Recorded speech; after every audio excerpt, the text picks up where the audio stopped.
Hello everyone, continue करते हैं हम लोग अपनी डिस्कशन को। एंड इस लेक्चर के अंदर हम लोग बात करेंगे प्रिसाइडिंग ऑफिसर्स ऑफ पार्लियामेंट के बारे में।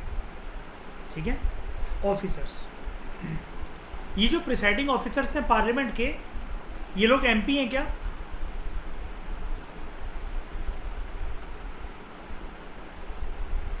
हाँ श्रेया, आई लव दिस सिवाय। ये सिवाय जो है था ना, ये बहुत इंपॉर्टेंट है, इन मार्क्स बचा लेता है ये। ठीक है, सारे लोग हैं MP except chairman of Rajya Sabha. Shreya, Lok Sabha का चेयरमैन कौन?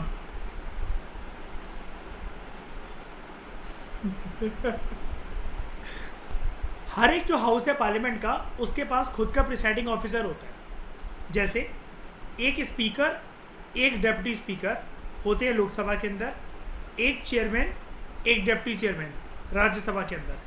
इसके अलावा याद रखना, there is a panel of chairpersons also. हम देखेंगे इस पैनल के अंदर कितने मेंबर होते हैं और वो क्या कर सकते हैं। There is a panel of chairpersons also for Lok Sabha and panel of vice chairpersons for the Rajya Sabha.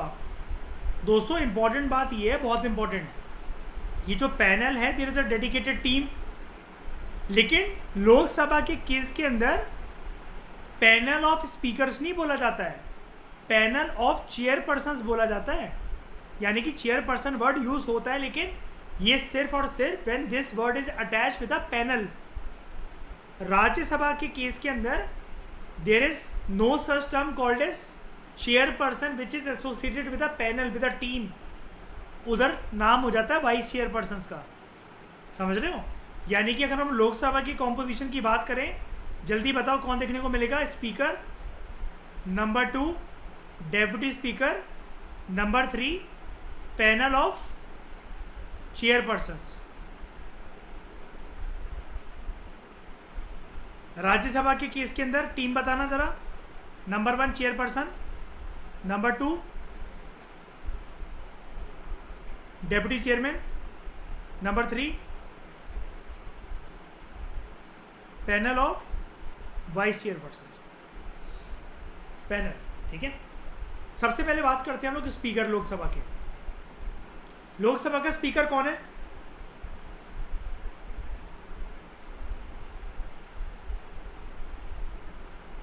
सबसे पहले आइडेंटिटी इसकी क्या है? ये यहां आया कैसे?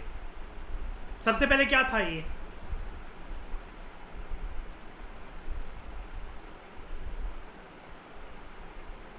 दूसरी आइडेंटिटी क्या है इसकी?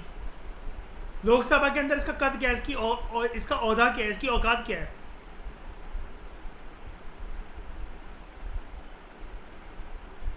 अरे एमपी तो है ही, टॉप लेवल पर्सन है।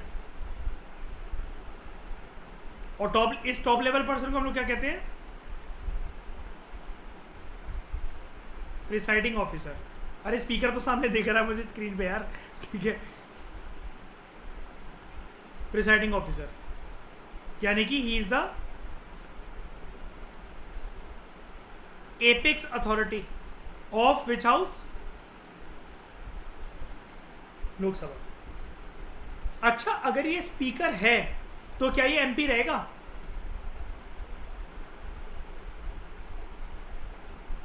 और एमपी नहीं हुआ तो स्पीकर हो सकता है?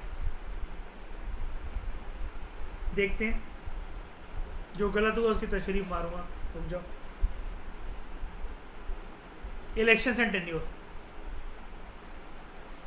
जो स्पीकर है,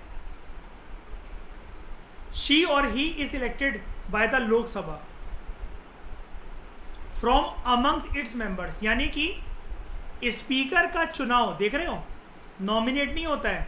नंबर 1 क्वेश्चन तो श्रेया यही बन सकता है ईशा, कीवर्ड। स्पीकर की जो पोस्ट होती है वो कैसी होती है? इलेक्टेड ऑफिस और nominated office.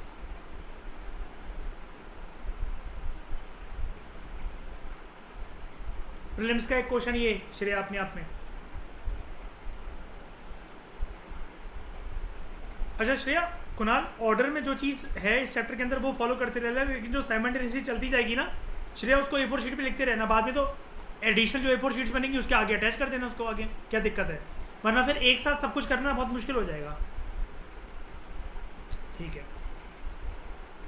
Speaker is elected by the Lok Sabha यानी कि यहाँ पर अगर मैं मेंबर्स की बात करूँ एमपीज की, कितने एमपी इसके चुनाव के अंदर योगदान करेंगे, उनका रोल होगा लगभग, नहीं सभी नहीं यार, फिर लगभग 550, नहीं अरे यार मैं एक्चुअली जो टोटल एमपी होते हैं पार्लियामेंट के उनमें से जानना चाह रहा हूँ कि लगभग कितने। लोकसभा वाले तो 550 ही होते हैं, इन्हीं लोगों का योगदान होगा। अब इनमें से कितने भी हो वो हमारा मुद्दा नहीं है, वो हम बाद में देखेंगे। लेकिन क्या 800 के 800 एमपी जो होते हैं पार्लियामेंट में वो इसके इलेक्शंस के लिए रिस्पॉन्सिबल होंगे क्या? एक क्वेश्चन ये भी याद रखना अर्पित, सब लोग, प्रधन्या, राज्यसभा का एमपीज का कोई रोल नहीं होता स्पीकर के चुनाव में। अब श्रेया सुनने को तो लग रहा है ना कि ये चीज़, हाँ ये तो हमें पता ही है, ये अभी पता है हमें। अगर पेपर के अंदर ये वाली चीज़ आ जाए, या अगर ये टॉपिक अगर पढ़ने से पहले मैं आपसे पूछ लेता तो ट्रैप लग सकता था ना एक श्रेया। एंड ऊपर से मेरे पूछने की टोन, नहीं होता श्रेया, नहीं होता, बताऊं अभी। तो speaker is elected by the Lok Sabha from amongst its members. इसका चुनाव कब आता है, कब होता है? As soon as may be after its first sitting. First sitting किसको बोला गया है? फर्स्ट सिटिंग कब होती है लोकसभा की? इलेक्शंस के बाद जैसे ही सब लोग क्या ले लेते हैं, ओथ एंड एफर्मेशन। प्रधान है अपनी वाली एफर्मेशन नहीं है, ये पॉलिटी वाली एफर्मेशन है, ठीक है। Oath and affirmations first setting के बाद। अच्छा, फर्स्ट सेटिंग के बाद यहां पर लिखा हुआ है, अगर ये तो काफी इंपॉर्टेंट है, ऐसी ईशा क्या जरूरत पड़ रखी है कि फर्स्ट सेटिंग के बाद इमीडिएटली स्पीकर के इलेक्शन करवाने हैं? ये इतनी इंपॉर्टेंट बॉडी क्यों है?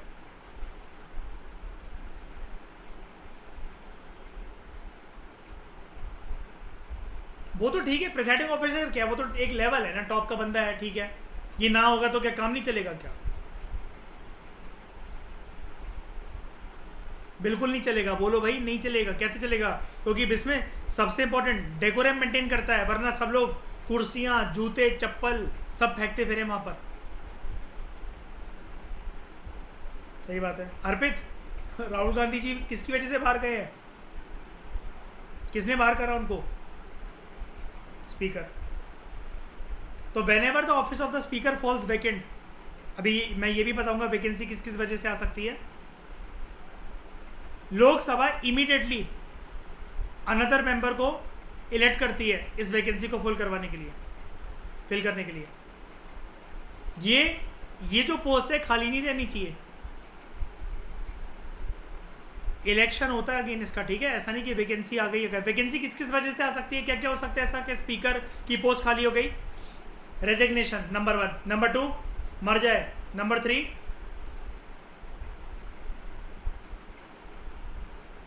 चार्जेस ने निकाल दिया गया है।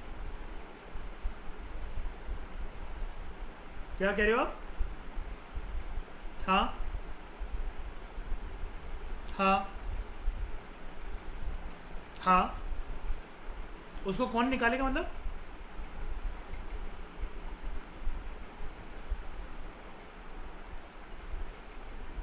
हाँ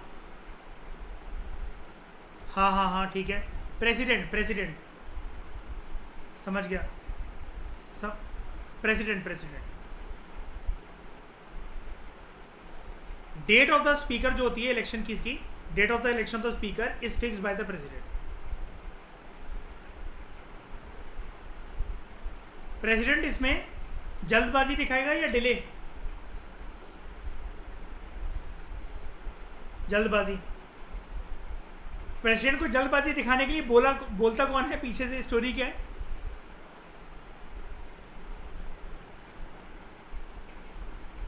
PMN is council of minister. Usually, अब देखो ध्यान से समझना, speaker remains in office during the life of the Lok Sabha. Lok Sabha की लाइफ कितनी होती है? 5 साल। श्रेया, राज्यसभा की लाइफ कितनी होती है? क्या बात है। नहीं हाँ, वो 1/3 रिजाइन होते रहते हैं, लेकिन परमानेंट हाउस है वो। Very good. कहीं और से भी क्लासेस ले रहे हो क्या? अच्छा, very good. Speaker remains in office, क्या चीज़, कौन सी चीज़ ज़रूरी है? अभी बता दो, अरे अभी बता दो, टॉपिक शुरू हुआ है अभी, बढ़ने तो आगे, सब बता दो, अभी आएगा, रुको तो। Speaker remains in office during the life of the Lok Sabha, यानी कि अगर फ्रेश लोकसभा का गठन हो रहा है तो क्या पुराना वाला स्पीकर कंटिन्यू करेगा? बताओ। हमें नहीं पता, हमें नहीं पता, नहीं भी हो सकता है, डिपेंड करता है कि वो वहां पर अंदर एमपी है कि नहीं है पहले तो, क्योंकि विद इन द एमपी बनेगा कोई ना कोई पर्सन, वो लोकसभा के अंदर पहुंचा भी है कि नहीं पहुंचा है। एंड दूसरी बात क्या है कि everything depends on one phenomena one rule, वो रूल क्या है? इलेक्शंस, इसके इलेक्शन होंगे, स्पीकर किसी को पसंद आ जाए इसके बेसिस पे बना दिया जाएगा क्या उसे? स्पीकर के चुनाव में जो ऑपोजिशन के मेंबर्स होंगे लोकसभा के अंदर, वो वोट करेंगे क्या? बिल्कुल करेंगे, लेकिन इसको अपनी सीट वेकेट करनी पड़ सकती है। ये जो ऊपर वैकेंसी की बात लिखी हुई थी ना, अगर इसकी सीट वेकेट हो जाए तो लोकसभा एक और मेंबर को इमीडिएटली इलेक्ट कर देगी इस वैकेंसी को फिल करने के लिए। लेकिन वैकेंसी किस किस उस पर आ सकती है सिचुएशन में? 3 केसेस बनते हैं। नंबर 1, अगर वो लोकसभा का मेंबर रहा ही नहीं तो, यानी कि वो लोकसभा की तरफ से क्या नहीं है? एमपी नहीं है। सीजेस का मतलब क्या होता है? If he ceases to be, नहीं, एंड टू बी। दूसरा, ये रिजाइन कर दे, ये अपना रेजिग्नेशन देता है अर्पित डेप्यूटी स्पीकर को, एंड डेप्यूटी स्पीकर अपना रेजिग्नेशन किसको देता है? स्पीकर को। तू मेरी ले, मैं तेरी लेता हूं, ये केस है। अगला, इफ ही इज रिमूव्ड, यहां पर ही नहीं आना चाहिए से, मैंने आपको तरीका बताया था, शी और ही वाला। इफ शी और he is removed by a resolution, जो कि majority of all the then members of the Lok Sabha ने कर प्रेजेंट करा है। मेजोरिटी कितनी होती है? अगर ये 550 मेंबर्स है तो इसकी मेजोरिटी कितनी होगी? 50% प्लस, हमेशा मेजोरिटी इसी को तो कहते हैं, बताओ। ये रेजोल्यूशन अगर इसके खिलाफ पास हो जाए ना, majority of the members of the Lok Sabha के थ्रू, तो ये रिमूव हो जाएगा एंड फिर इसको अपनी जो ऑफिस है वो वेकेट करना पड़ेगा। लेकिन such a resolution can be moved only after giving 14 days advance notice कि हम तेरे खिलाफ रेजोल्यूशन जो है ऐसा इंट्रोड्यूस करने जा रहे हैं, पास करने जा रहे हैं। अगर ऐसा रेजोल्यूशन जिसको एडवांस नोटिस अगर मिल गया है, ये हाउस की कंसिडरेशन में है, मूव हो रहा है, इसकी प्रक्रिया चल रही है, स्पीकर को रिमूव करने वाले जो रेजोल्यूशन की प्रक्रिया अगर जो है लोकसभा के अंदर अगर चल रही है, इस टाइम पर स्पीकर क्या क्या काम नहीं कर सकता वो देख लेते हैं। ही cannot preside at the sitting of the house, house अभी बैठेगा, ये उसका प्रिसाइडिंग ऑफिसर अब नहीं रहेगा, तो अगर ये नहीं रहेगा तो कौन रहेगा? Deputy speaker. लेकिन ये फिर भी क्या कर सकता है? ये वहां पर कुछ बोल सकता है, हाउस की प्रोसीडिंग में पार्ट ले सकता है, लेकिन जो टॉप की गद्दी होती है ना, कुर्सी जो होती है अर्पित, आपने देखा होगा टॉप लेवल की वो होती है, एक हायर लेवल पर, ये वहां नहीं बैठेगा। ठीक है, he can speak and take part of the proceedings at such time and can vote in the first instance. ये बहुत इंपॉर्टेंट है, ये आप लोगों के लिए नई टर्म हो सकती है। शी और he can vote in the first instance, लेकिन सेकंड इंस्टेंस में वोट नहीं कर सकता।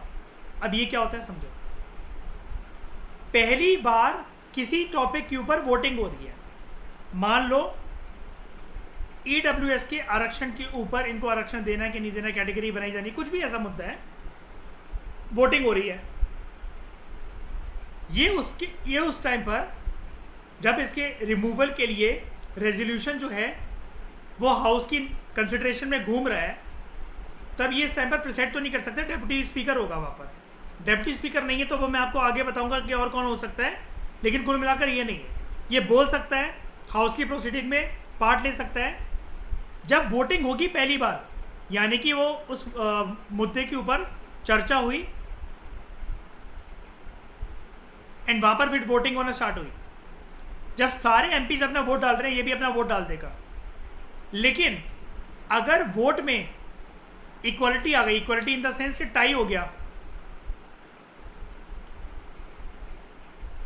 जब भी पार्लियामेंट के अंदर कभी भी ऐसा, ध्यान से समझना, जब भी पार्लियामेंट के अंदर कभी भी ऐसी वोटिंग होती है और एमपीज ने जब वोटिंग करी, कभी भी टाई हो जाता है, उस टाई को तोड़वाने के लिए किस पर्सन का वोट यूज होता है?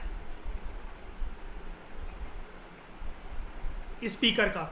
लेकिन अब क्योंकि ये प्रिसाइडिंग ऑफिसर तो रहा नहीं, अब इसका वोट टाई को तोड़ने के लिए यूज नहीं हो सकता।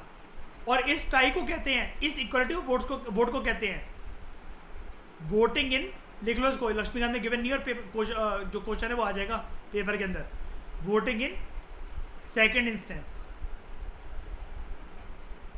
ये थंब रूल है, हमेशा लाइफ में याद रखना। फर्स्ट इंस्टेंस के अंदर वोटिंग कब होती है? किसी भी चीज के लिए, क्लास का मॉनिटर बनाना है, कॉलेज का कोई प्रेसिडेंट बनाना है, जब पहली बार सब लोग वोटिंग कर रहे हैं उसको फर्स्ट इंस्टेंस कहते हैं। जब किसी टाई को तोड़ने के लिए इक्वल वोट उनके, अब इनमें से विनर कौन पता नहीं चल रहा क्योंकि दोनों के बीच में टाई हो गया है। टाई को तोड़ने के लिए कभी भी वोट होता है, इक्वालिटी ऑफ वोट को तोड़ने के लिए कभी भी वोट होता है, हमेशा वो वोटिंग होती है सेकेंड इंस्टेंस की वोटिंग। तो ये जब इसके रिमूवल का प्रोसीजर चल रहा है, कंसिडरेशन में है इसका रेजोल्यूशन, तब ये कौन से इंस्टेंस पे वोट कर सकता है, फर्स्ट के सेकंड? फर्स्ट। यानी सेकंड वाली बात मैं इसलिए कह रहा हूँ श्रेया, क्योंकि दे ही नहीं रखा यहाँ पर, एंड अगर एग्जाम के अंदर क्वेश्चन आ जाए तो काफी ज्यादा इंटरप्रिटेशन के ऊपर है, टाइम वेस्ट करवा देगा हमारा ये। सेकंड इंस्टेंस क्या है? Tie.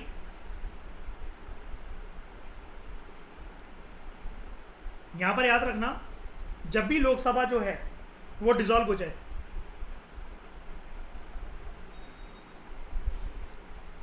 whenever the Lok Sabha is dissolved, speaker does not vacate his office.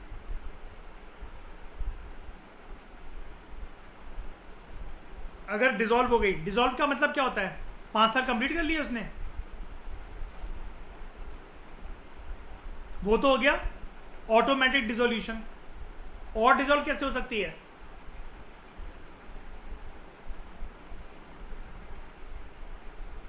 Yes, majority जो है वो चली गई। और कैसे हो सकती है? जब प्राइम मिनिस्टर क्या करे, प्रेसिडेंट को बोल दे डिसॉल्व कर दो। ऐसा किसने करा था? 5 साल कंप्लीट होने से पहले ही प्रेसिडेंट को बोलकर डिसॉल्व करवा दी थी इतिहास में, इंदिरा गांधी ने। कब की बात है ये? कौन से इलेक्शंस के टाइम पर? 1971, जब बांग्लादेश वॉर हुआ था उसके आसपास, याद है?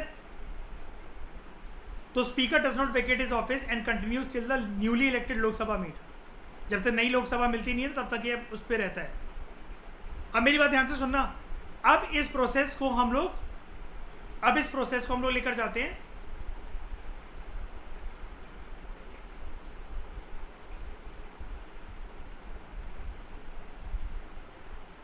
जस्ट अ मिनट, ऊपर। अब ये देख रहे हो यहां पर क्या लिखा हुआ था? फर्स्ट सिटिंग जो हुई है लोकसभा की, दिमाग में आप लोगों के आया होगा ना, लेकिन किसी ने पूछा ही नहीं मुझसे। श्रेया, फर्स्ट सिटिंग को करवाने के लिए भी जो डेकोरम और वो सब चाहिए, तो कोई तो पर्सन होगा ना वहां पर जो फर्स्ट सिटिंग करवा रहा होगा आराम से। ये कहां से आया? ये फर्स्ट सिटिंग इतनी सक्सेसफुल कैसे हो पा रही है? पुराना वाला। इसको ऐसे एरो मारकर या कैसे भी करके जैसे मर्जी लिखना चाहो तो श्रेया लिख लेना अपने शब्दों में।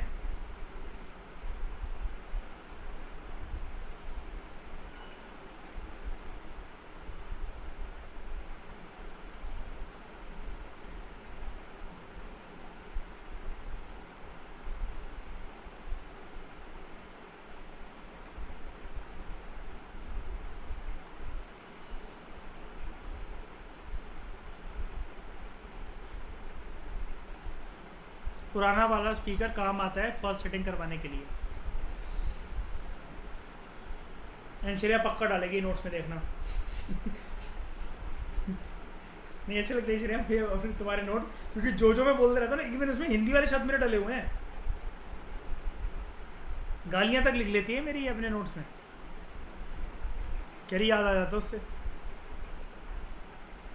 क्या क्या वो एमपी,